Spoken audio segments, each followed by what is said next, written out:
This is understandable politics. Hello, in Belarus, strawberries are ripening again and it was hard to call half of September autumn. The climate is clearly changing, challenging our farmers. Weather reports increasingly resemble battlefront updates.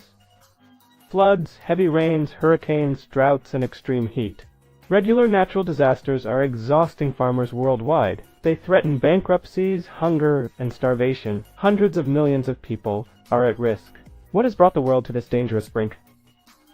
And how is climate change taking away our food?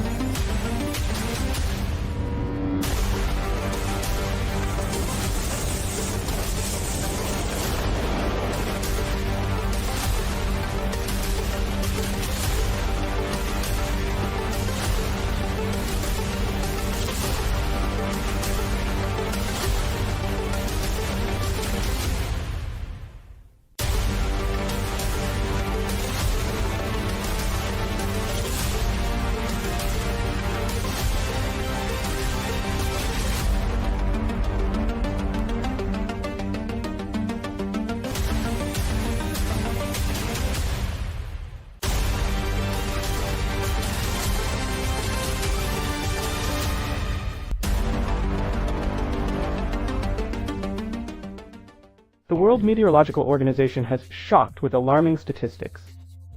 The number of weather-related natural disasters has increased fivefold in the last half-century. Over 500 catastrophes shake the planet annually. Some have multiplied. For example, floods have increased sixfold. Global warming since 1970 is becoming more pronounced and intense.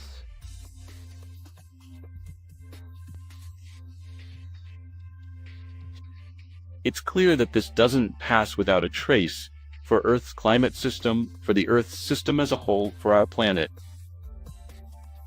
The main causes of nature's rebellion are called climate change. It's already compared to a bomb exploding before our eyes. Droughts, cyclones, and floods are becoming more deadly each year.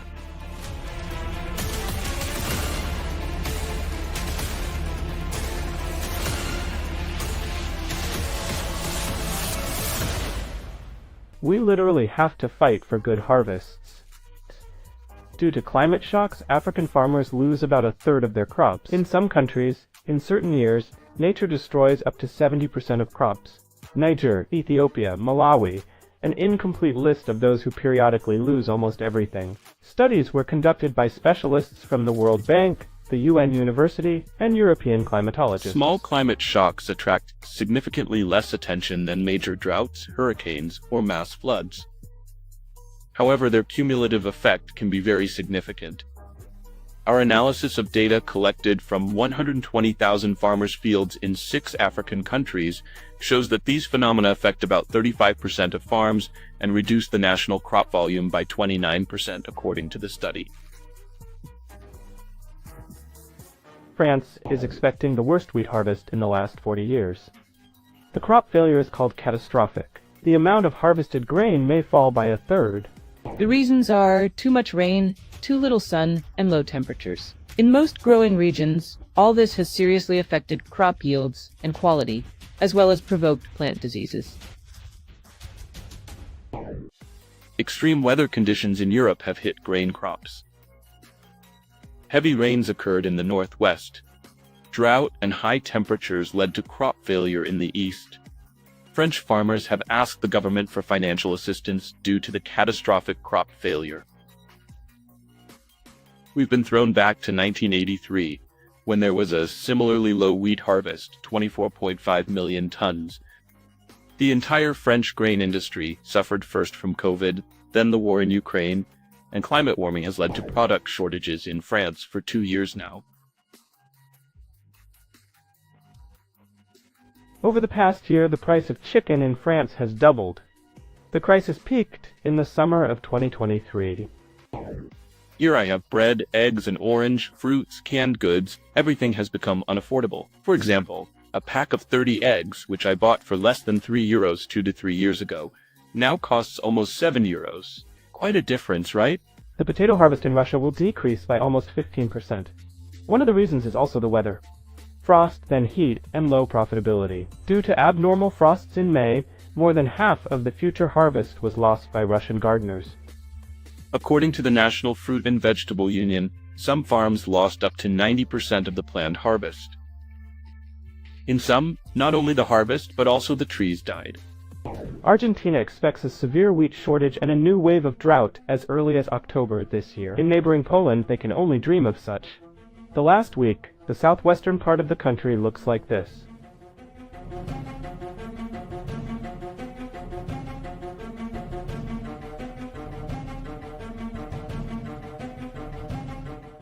It is noted that the full extent of the damage is yet to be assessed. Signals are coming from flooded areas that some farms have nothing to feed the animals. Farmers had to evacuate livestock to safe places.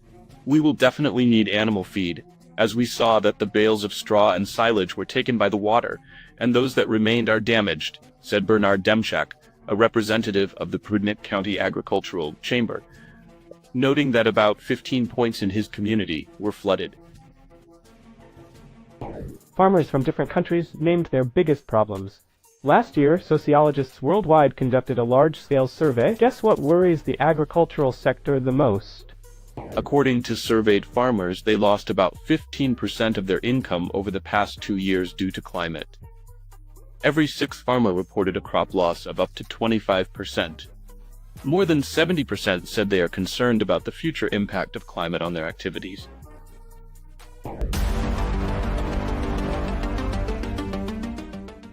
Last year, the number of hungry people in the world increased by almost 7 million. There are several reasons: wars, conflicts, but among the main ones are extreme climate situations. Nature's wrath is the main trigger for losses. Due to disasters, the global economy loses, attention, $383 million. In principle, climate changes happening on the planet exacerbate, yes, all these exacerbate such phenomena, exacerbate droughts, exacerbate heat waves, and in principle, the billions in losses we see will increase, considering that the overall population is growing, yes. So this must be understood. We always have inflation, and of course the numbers will always be bigger. On one hand, there are more people. On the other hand, the phenomena are becoming more intense. Hunger statistics look like this. According to the UN, 333 million people face acute food shortages. They live in 78 countries. More than 37 million live in conditions of extreme hunger in 47 countries. 20% of families experience acute food shortages. Every third child in the world suffers from acute malnutrition. When it comes to acute food shortages, we are talking about such severe hunger that it poses an immediate threat to people's health and lives. This is hunger that threatens to become widespread and lead to large-scale mortality. A diet low in vitamins, minerals, and other nutrients affects the health and life prospects of millions of people. Children suffer the most, which has long-term consequences for their physical and mental development. Malnourished children are 12 times more likely to die than healthy children. Malnutrition slows economic growth, exacerbates poverty, affects children's education and adult workforce skills, which has serious consequences for the human capital of countries and their future development. Hurricanes, floods, and droughts hit residents of poor countries the hardest. Many hunger hotspots are in Africa. In 2011, in Somalia alone, 250,000 people died from lack of food in 1 year. Half of them before mass hunger was declared. Today, the country remains at risk, as does Sudan. When mass hunger is declared, it will already be too late. Many people will have already died from hunger. At that time, the world did not heed the warnings, and the consequences were catastrophic. We must learn the lesson and act now to prevent these hotspots from turning into a hunger fire. Drought is a real disaster for Africa. In April 2024, Zimbabwe's president declared a national disaster. There's no water. More than 80% of arable land in the country received significantly less rainfall than usual. Nearly 3 million people needed food aid. The Zimbabwean government was forced to allocate $2 billion to fight the drought. Burnt crops, shrinking rivers, and all this in Harare tried to fight back, including with the help of our country. Belarusian humanitarian aid was sent. This will become more regular and stronger. and this burden of expenses will also become larger and larger. And we will feel it in our wallets. We can already feel it now. Potatoes are getting more expensive, for example. This is particularly happening in the Baltic countries for one simple reason. In summer, there was an untimely autumn storm, with heavy rainfall flooding the fields. Again, let's take olive oil prices. In Spain, there's a big problem. By the way, look, Central Europe is flooding, and in Portugal there are terrible fires. There's a severe drought there, and I want to say that the troubles will be diverse. We often can't even imagine now how it will all turn out. UN humanitarian agencies predict that at least 18 countries and regions already suffering from food shortages may face even more widespread hunger if aid does not arrive urgently. Mali, Palestine, Sudan and South Sudan, Haiti, Myanmar, Congo, Yemen, and many others are also of concern. Many people in these countries face acute food shortages. Life-threatening conditions are expected to worsen in the coming months. From October 2023, the Central African Republic, Lebanon, Mozambique, Myanmar, Nigeria, Sierra Leone, and Zambia joined Burkina Faso, Ethiopia, Malawi, Somalia, and Zimbabwe on the list of hunger hotspots, where acute food shortages are likely to worsen in the near future. The situation is further exacerbated by the humanitarian crisis in the Gaza Strip. Israel's large-scale military operation has left hundreds of thousands without shelter and food. The UN monitoring mission assesses the region's food security level as critically low.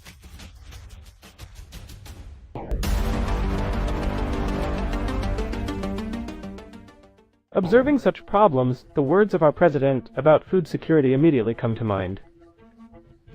He said them long ago, but at that time Western countries perceived it as something unserious. Today, statements by politicians on another very acute problem in the world are often heard. About the food crisis, grain prices are already becoming like gold, and not everyone can afford it.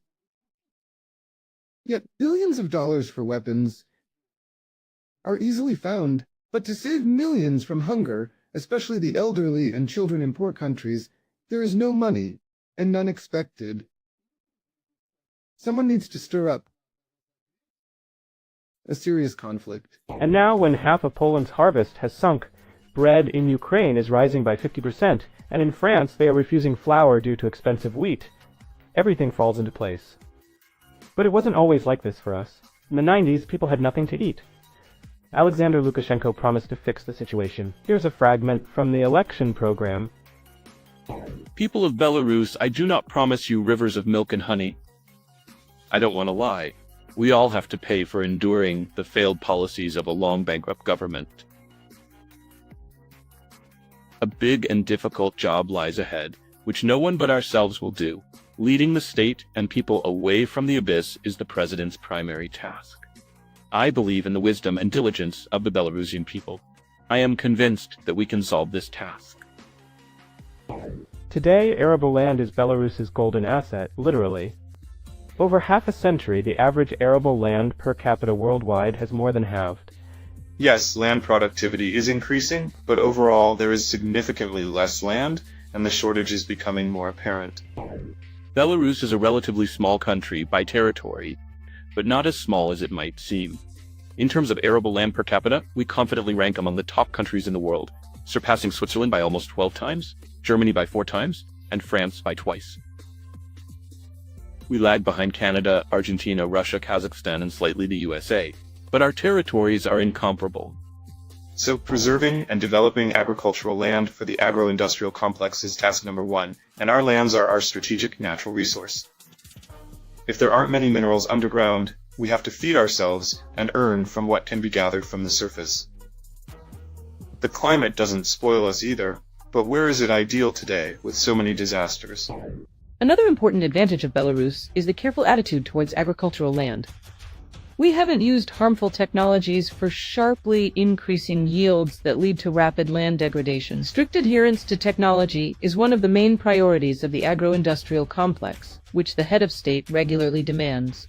Hence the high quality of Belarusian food products recognized by many. Non-organic products without excess chemicals, amid the growing shortage of quality products, is an increasingly valuable factor and competitive advantage. It's no wonder that the West, despite all its technological power, is already starting to use technologies questionable from the perspective of human population welfare. No matter how we feel about each other, we must admit, the USA and the EU know how to think strategically. Therefore, they understand that they need to somehow acclimate the population to the new realities of food shortages. Due to limited arable land and excessive urbanization, which has drained labor resources from rural areas, the average age of a French farmer has already exceeded 60 years. The food shortage is growing every year. By 2030, the UN promises 1 billion hungry people worldwide. The UN previously set a deadline to achieve victory over hunger. As with climate change, mathematical models show that there is a point of no return, after which sustainable development goals will become unattainable. This point, when it comes to solving the food problem, is set for 2030. In general, the abundance of food on the table today is something we are undoubtedly used to. But it's not a given. Our food security is not a gift, but the result of the enormous work of our farmers. No international programs or conferences will ensure food and climate security as long as the decisive voices in world organizations belong to countries not particularly interested in solving these problems. This is evident even from the fact that several dozen conferences on combating hunger are held annually worldwide, yet their benefit is close to zero. After such, there's nothing more to add. Only we can ensure our own security. And while climates and conflicts increasingly push the world to the brink of hunger, our golden fields, agreed, are such not only because of their natural color. Goodbye.